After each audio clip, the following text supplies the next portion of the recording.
रामकृष्ण हरे. सज्जन हो, एक अक्षरात तीन उपदेश अशा अर्थाचा हा भाग आपणाला आज ऐकवित आहे. तीन प्रवृत्त्या या जगात भरलेल्या आहेत. रज, तम आणि सत्व. प्रकाराचे तीन तुका म्हणे केले जन. प्रकाराचे तीन प्रकाराचे सगळे लोक आहेत. म्हणजे रज, तम आणि सत्व हे तीन गुण आहेत. देव रंगारे रंगारे त्रिगुणाचा रंग भरे. त्रिगुणाचा रंग भरलेला आहे सगळ्या जगामध्ये असा. आणि मग हे तीन गुण जे आहेत ना, ब्रह्मा, विष्णू आणि महेश. ब्रह्मा हा रजोगुणी आहे, ब्रह्मा विष्णू हा सत्वगुणी आहे आणि महादेव तमोगुणी आहे. हे तीन देव आपले निश्चित झालेले आहेत आणि हेही तीन गुणांचे पुतळे आहेत, रजतम आणि सत्व. आणि तेच गुण आपल्यामध्ये आहेत.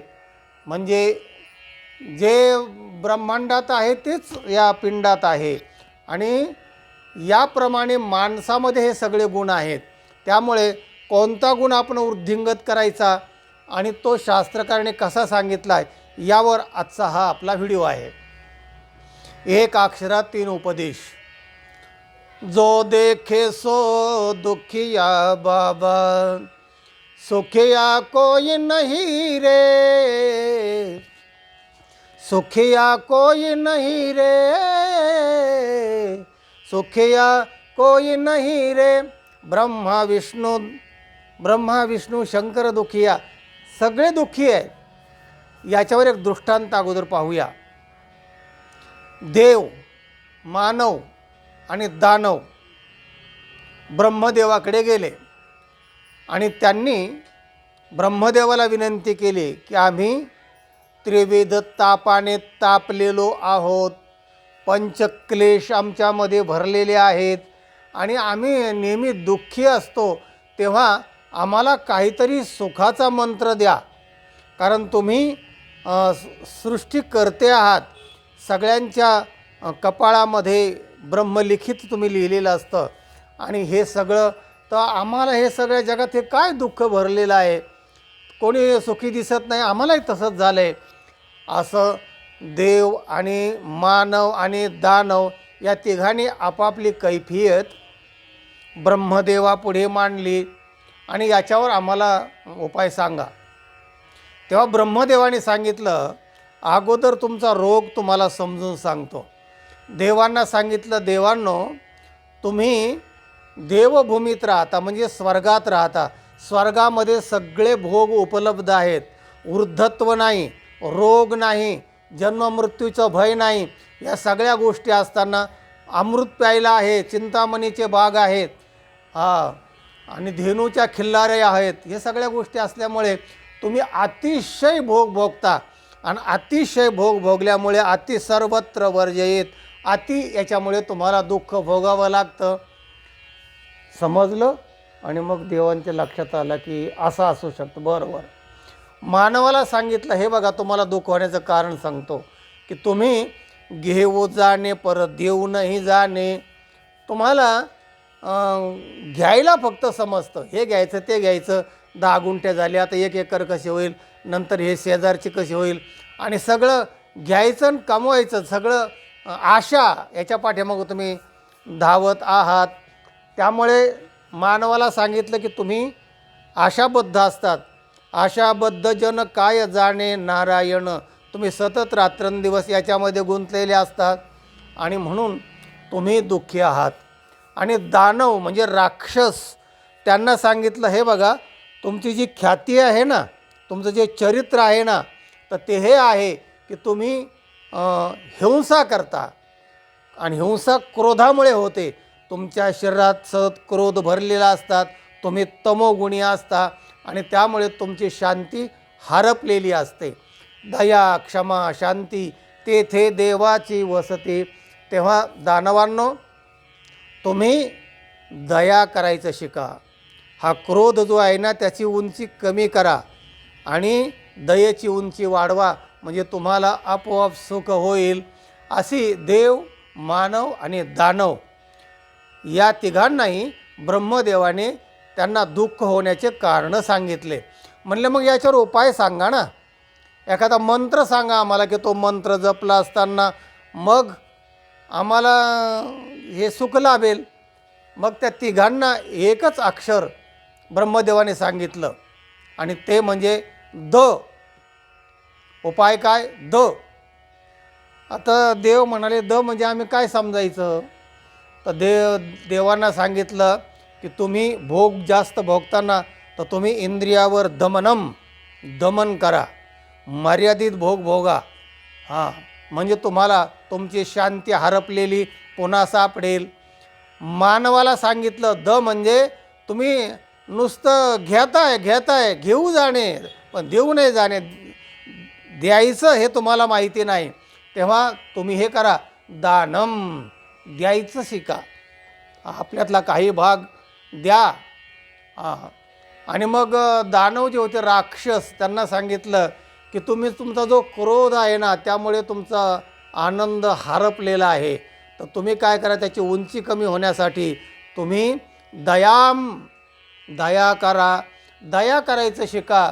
दया हे सर्वात महत्त्वाचं सूत्र आहे. तेव्हा हे जर तुम्ही केलं ना तर तुम्ही आनंदी व्हाल.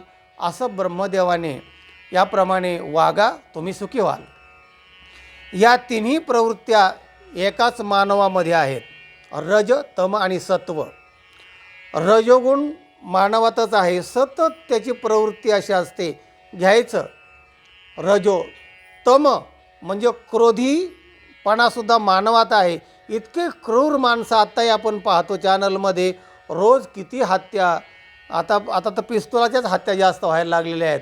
आत्ताच आजची बातमी आहे, एका बाईला 2 मुली असताना एका मुलीने आईला धारदार शस्त्राने तोडून मारलं. का? तर थोरल्या मुलीवर, म्हणजे जी पहिली मुलगी होती तिच्यावर जास्त प्रेम करते आणि माझा द्वेष करते, आईलाच मारून टाकलं. आता बघा, म्हणजे हे क्रोध आहे ना हा हिंसा करतो.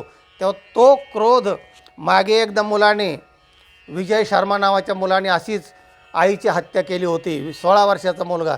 त्याच्यावर मी एक पुस्तक पण लिहिलेलं आहे, माऊलीची हत्या म्हणून. तेव्हा हा काय प्रकार आहे? तर तो प्रकार, राक्षसी क्रोधाचा प्रकार, तो सुद्धा मानवात आहे. तो एकदा उद्भवला की तो विध्वंस करू शकतो. म्हणजे रजोगुण, तमोगुण आणि सत्वगुण म्हणजे चांगला गुण, तोही मानवात आहे. सत्वगुण जर माणसाने वाढवला तर तो देव होतो. नर करणे करे तो नरका नारायण होय.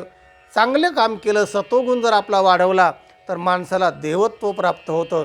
संतामध्ये काय असतं? संत म्हणजे काय? सत्वगुण प्रधान असतात.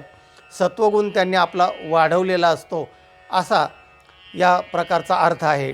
या तिन्ही प्रवृत्त्या मानवात असल्यामुळे तुकाराम महाराज म्हणतात, देव रंगारी रंगारी त्रिगुणाचा रंग भरी. हे तिन्ही गुण देवाने आपल्या माणसात भरलेले आहेत. तर आपला गुण वाढवायचा आहे आणि तो म्हणजे सात्विक रंग आपला वाढवायचा आहे. भगवद्गीता काय म्हणते बघूया. तर हे 3 गुण जे आहेत ना, तर आपला कोणता गुण वाढवल्यानंतर आपल्याला गती कोणती प्राप्त होईल?